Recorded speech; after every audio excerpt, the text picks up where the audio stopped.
You're a mean one, Mr. Grinch. You really are a hero. So they want to get to know me, do they? They want to spend a little quality time with the Grinch. I guess I could use a little social interaction. You're a monster, Mr. Grinch. Your heart's an empty hole. Your brain is full of spiders. You've got garlic in your soul, Mr. Grinch. Hey, honey! Our baby's here! He looks just like your boss. You're a vile one, Mr. Grinch. You have termites in your smile. You have all the tender sweetness of a seasick crocodile, Mr. Grinch.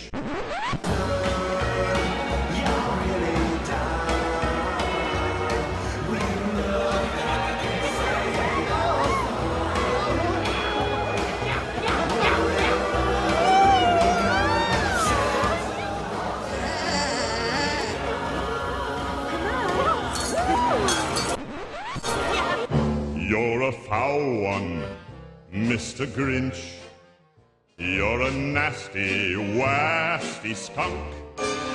Your heart is full of unwashed socks. Your soul is full of gunk, Mr. Grinch. For some reason, when he came home that day, he really got into the Christmas spirit for the first time. Baby, picture you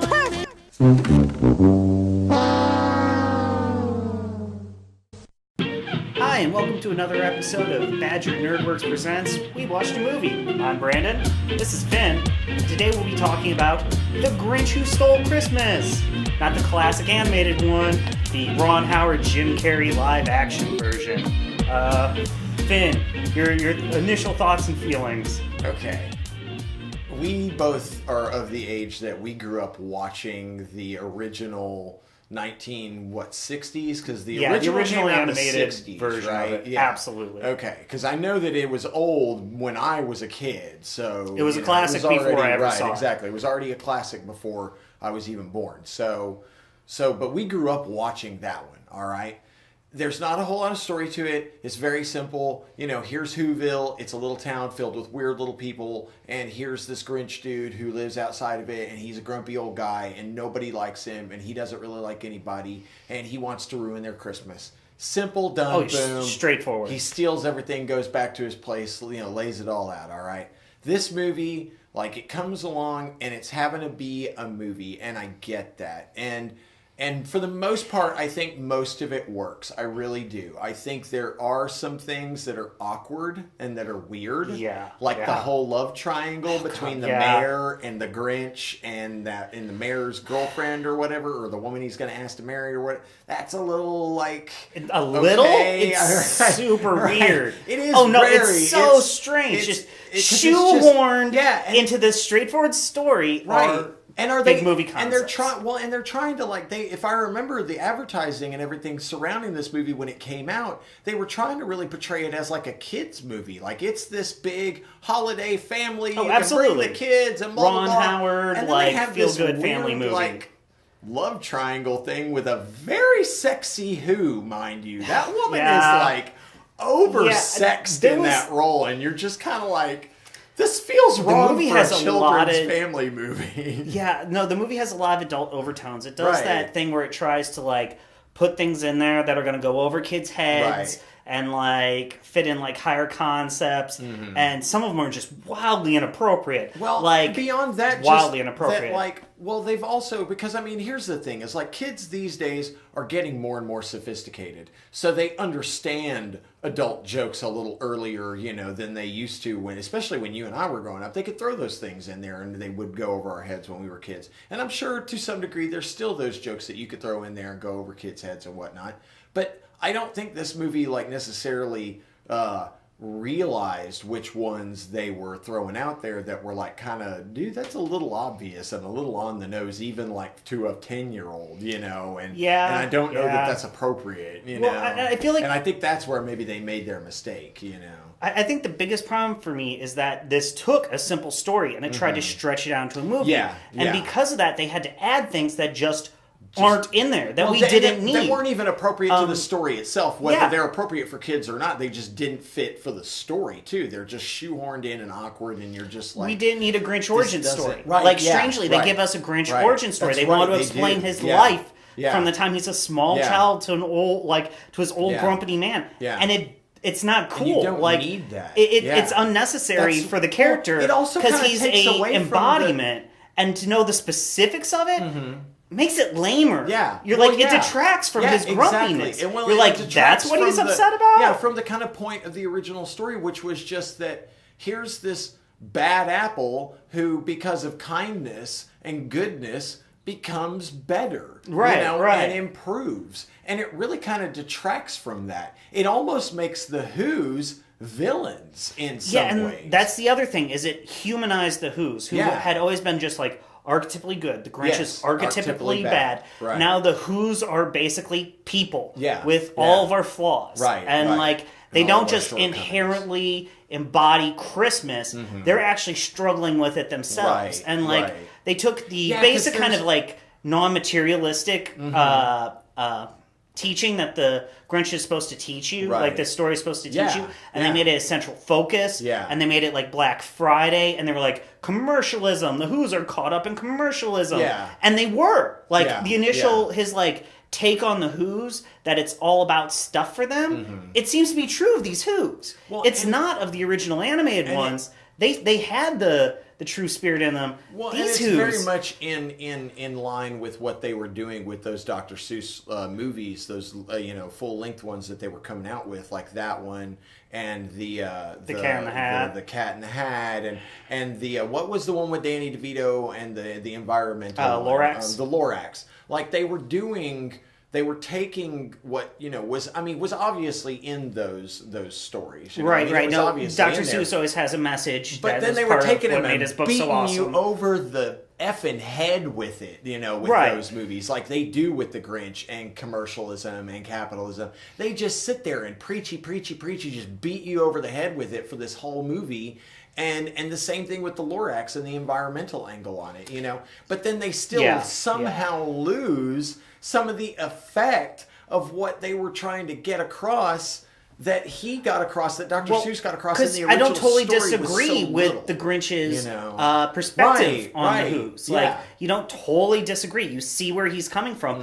And that's part of my problem with this, is you do see, literally, they show you where the Grinch came from. I mean, like, I don't like anything about that from his birth to to him being a kid, and like his major, like the major breaking point for him as a child is he has a thing for the Mary Lou, I want to say her name was, the hot Who. The hot Who, he had a thing for her, and she had a thing for him, and he went to make her a present, and he shaved himself, and he like got cut himself with the razor, and the kids made fun of him, and he just freaks out, and is like, forget society! Someone made fun of my poor shaving job!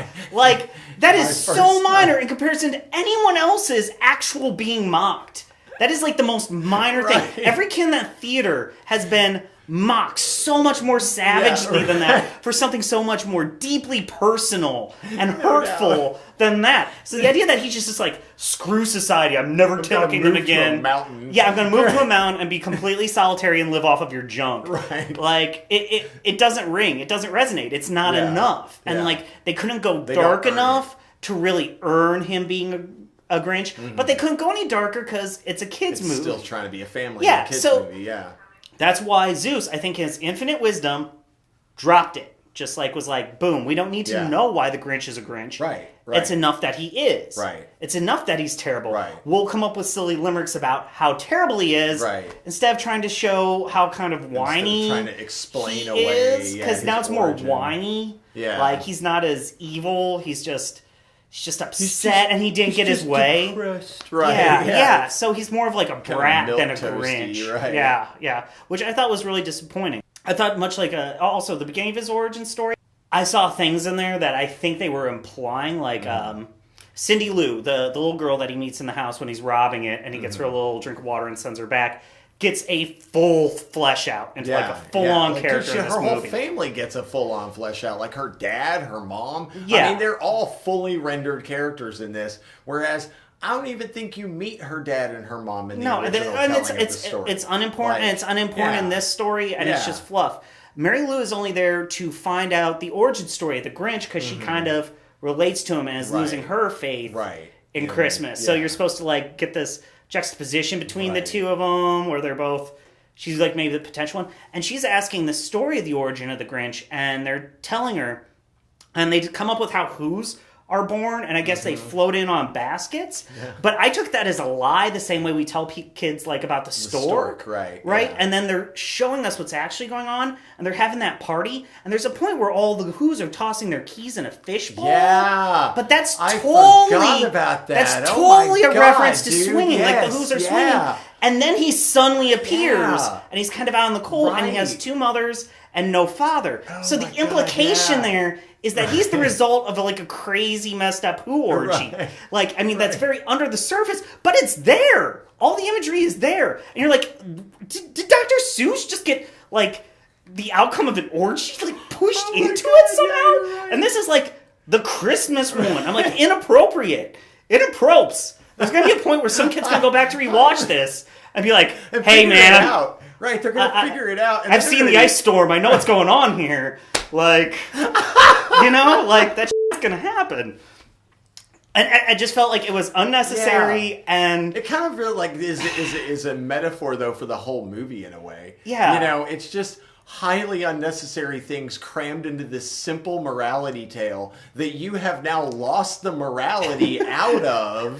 Right. You know, you've managed to leak the morality out of the morality tale, and now you have like Who orgies in it. What is going on I know. here? It's crazy. So like, and I get it. Jim Ron Carrey's Howard good. was trying to make a really good movie, and I think in a lot of ways he succeeded. I thought it looked really good. I thought Jim Carrey was great in the role. Fantastic, I thought he was great in the role. I didn't see Jim Carrey. I saw he does a Ron Howard impersonation. Ron Howard's brother's in it as the mayor's lackey, which is funny. What is his name? I cannot remember. Ron Howard's brother. Ron Howard's That's how I always brother, remember that. Right. Ron Howard production. His little brother's in there. Right. Yeah. I thought it was a good movie in a lot of ways. The production quality is awesome.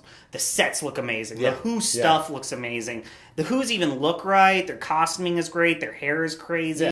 I thought the Grinch's cave was really cool. I thought he had a lot of big, huge, awesome, physically built set pieces. The giant gonging monkey, like he's eating glass. He had lots of weird contraptions. It was cool and Susie. Right. And they did a good job, like in terms of production quality, making a cool Who world.